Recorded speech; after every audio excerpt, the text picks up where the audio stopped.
এ কই গো রিয়ার মা, তাড়াতাড়ি বাইরে আসো। এই দেখো মেয়ে জামাই চলে এসছে। বাপ, তোমরা বিয়ের পরে আজকে আমাদের বাড়িতে প্রথমবার আসলা, তা লাও মিষ্টি মুখ করো। দাঁড়ান, এই মিষ্টি আমাকে খাওয়াইতে গেলে 5,000 টাকা ড্যামারেজ লাগবে। मैं गाली नहीं दे सकता, गाली কিন্তু বাপ কিসের জন্য ড্যামারেজ দিতে হবে?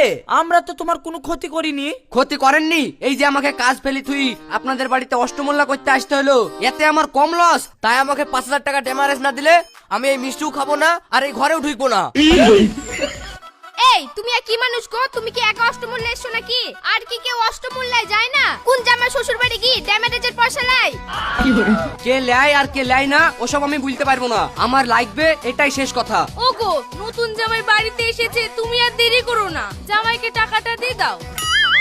আরে সর্বনাশ, ভালো করে খোঁজ খবর না নিয়ে মেয়ের বিয়ে দিয়ে দিলাম। এই জামাই তো দেখছি একবারে চশমখোর। বাড়িতে ঢোকার সাথে সাথে আমার 5,000 টাকা বাকি নিল। লাও বাপ, এবার মিষ্টিটা খাও। দাঁড়ান, আবার কি হলো তোমার? না এই বাড়ির লোককে আমার বিশ্বাস নাই। এই বাড়িতে আমি প্রথম এসেছি, এখন যদি এই মিষ্টিতে 20 পিস মিশি আমাকে মেরে ফেলে, এই মিষ্টি আগে আমি খাবো না, এই মিষ্টি আগে আপনারা খাবেন, তারপরে আমি খাবো।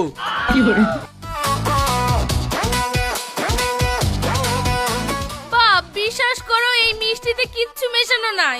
দরকার হয় তোমার শ্বশুর আগে একটা এই মিষ্টি খাচ্ছে। লাও গো, তুমি একটা মিষ্টি খেয়ে জামাইকে দেখাও।